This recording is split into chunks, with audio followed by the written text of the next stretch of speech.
Well, it doesn't matter if it's raining or if the sunshine is out. This era's road course king, Chase Elliott, will find a way to get it done. Today, NASCAR made their long-anticipated debut to the Circuit of the Americas in Austin, Texas. And what do you know? Chase Elliott for Hendrick Motorsports goes to victory lane today, followed by teammate Kyle Larson. It was a wet day, a very wet day. Mother Nature, if you're listening, you gotta cut us a break, us NASCAR fans. You got us in Daytona, you got us in Bristol, and now you got us at COTA. Calm down, please, and just enjoy the racing. This is RJ's Pit Stop. I'm a racing fan. I will watch pigs race.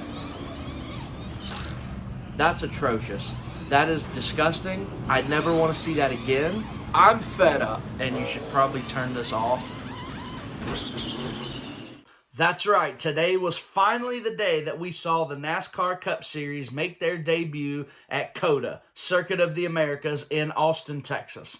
Now, this race was one of the ones that was circled on everybody's calendar. I think everybody was pretty excited for this race, myself included. I got to be honest, this whole week, I've been more excited for this race than any road course race I think I've ever seen in my life. I love the incorporating a new market, Austin, Texas. That is definitely a market that I believe NASCAR can capitalize on. I think it's a great city, great town, and I think it fits NASCAR and what they are trying to do. So I was very excited about that. I was also excited, let's be real, Texas is probably the first state out there that said, you know what, full fans, full capacity, let's go, let's get back to normal. So I knew we were going to have a huge crowd today, and we did. Big crowd on hand to watch this race. Loved that. And I just wanted to see how these drivers would respond by going somewhere new. They've never been here.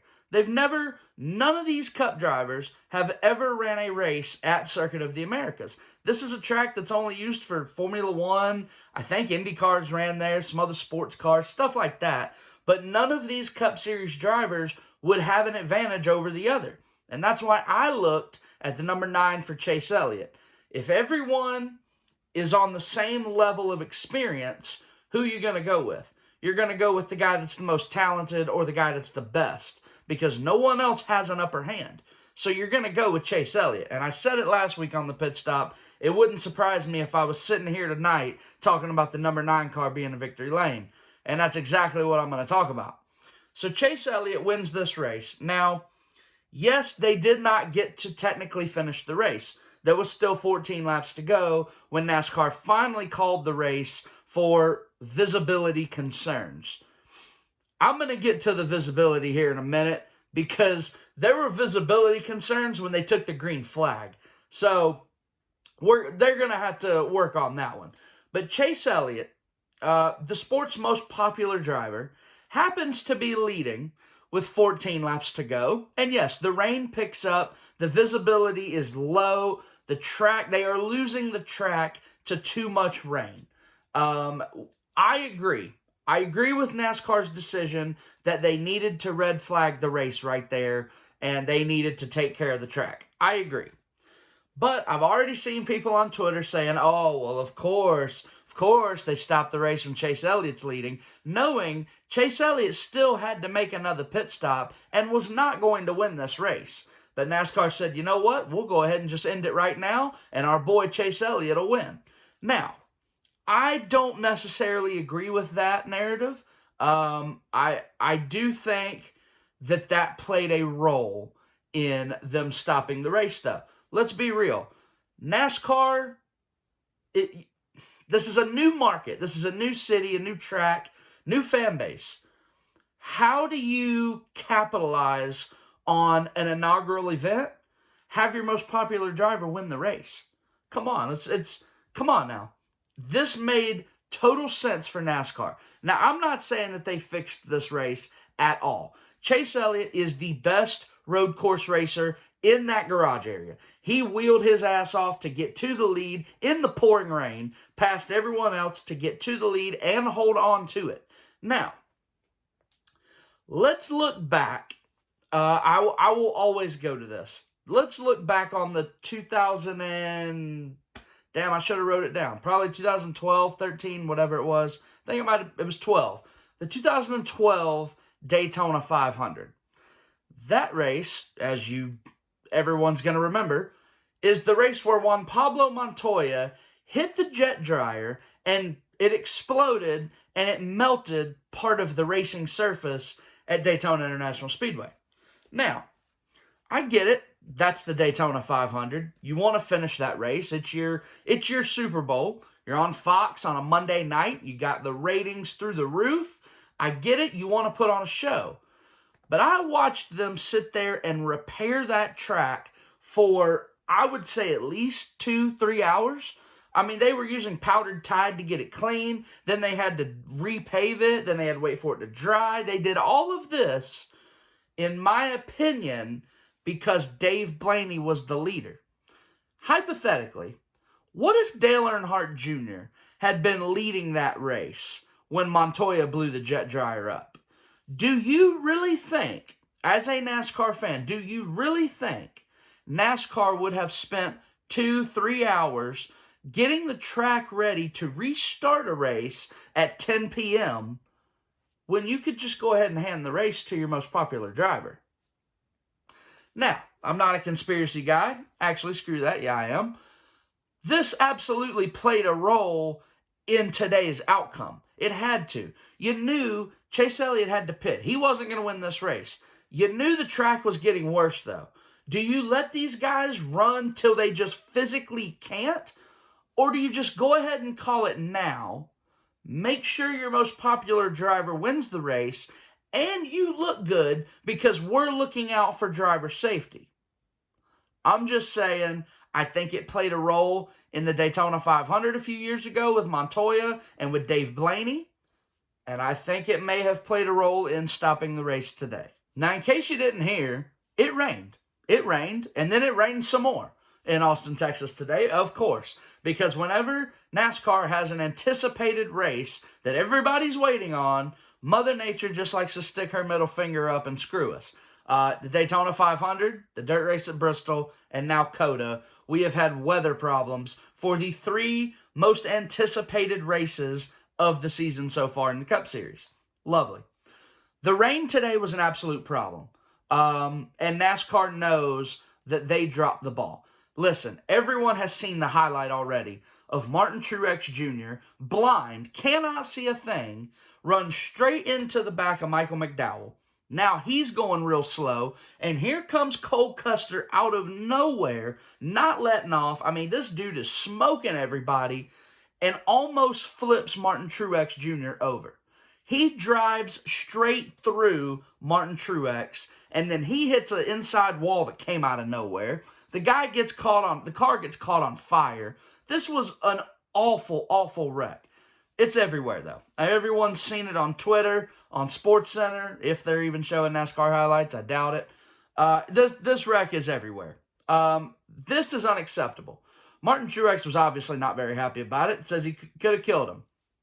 I think that's probably a little dramatic, but at the same time, yeah, you're right. Truex could have got hurt pretty bad. And then what would have NASCAR done? They're out here trying to put on a show, and now the guy that's won more races than anybody this year gets injured and can't compete. What's up with that? Or worse, like Truex said. This was unacceptable. NASCAR understands they dropped the ball on this. It wasn't just that wreck.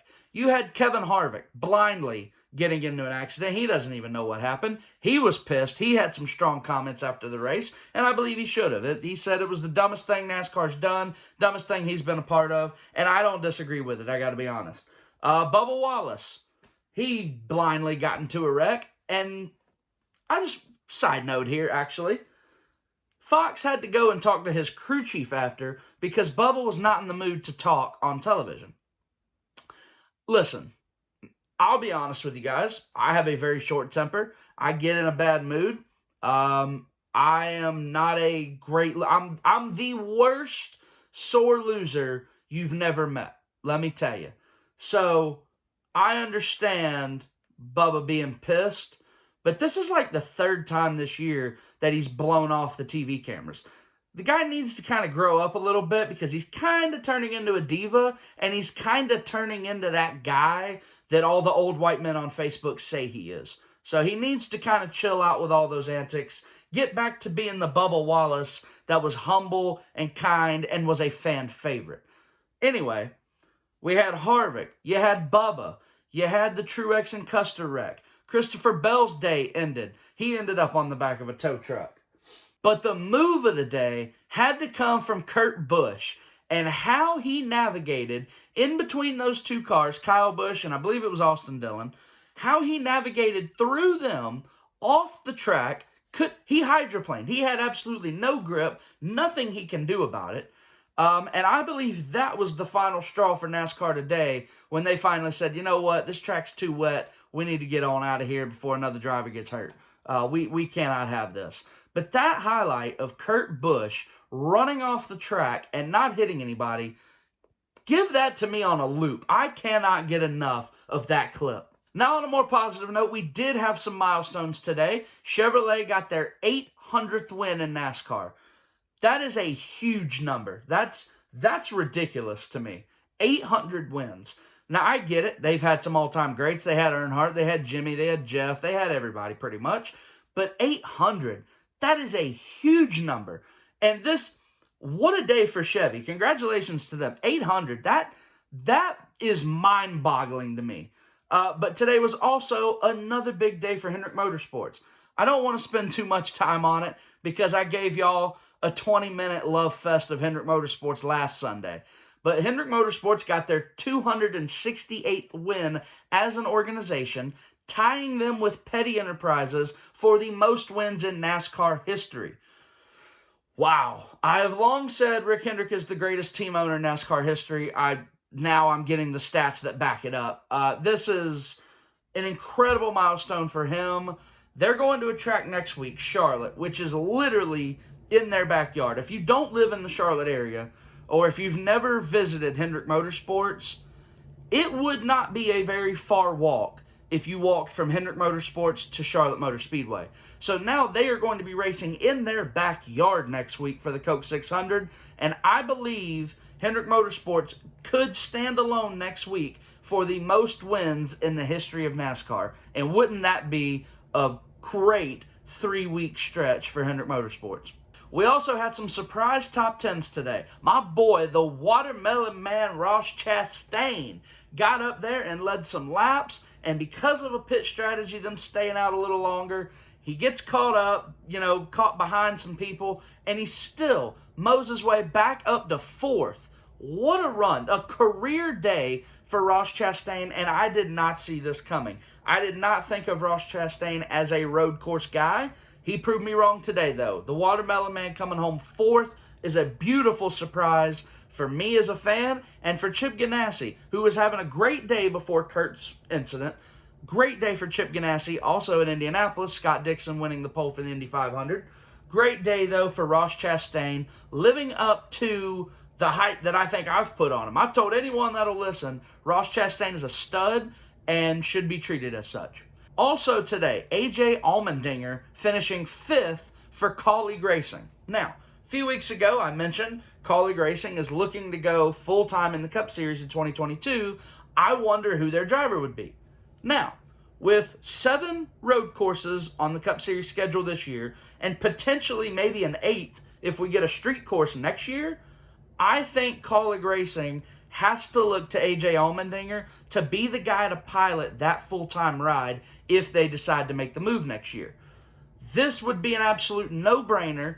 This would give them 8 legitimate chances to win a NASCAR Cup Series race and put their team into the playoffs. That would be a great move. Great run for Allmendinger today.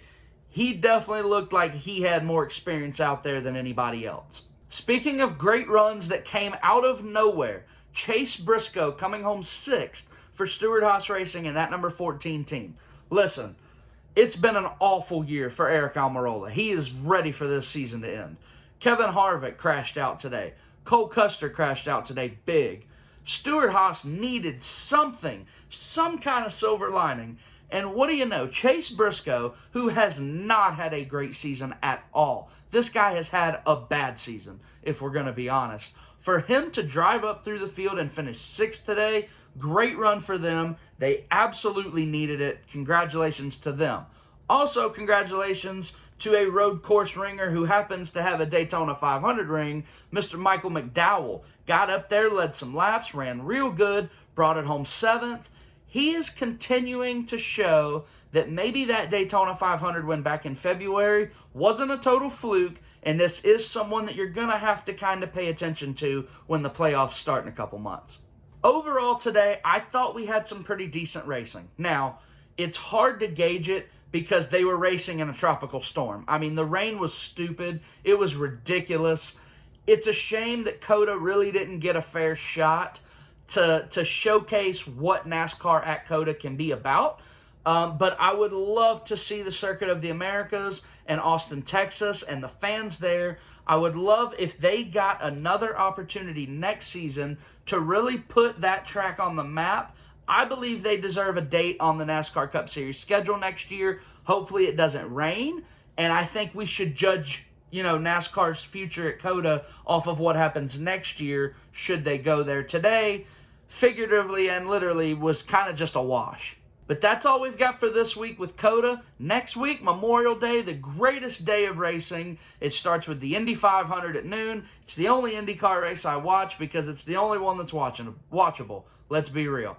IndyCar racing, not to the level of NASCAR, but I will be watching the Indy 500. I will give a breakdown of the Indy 500 next week.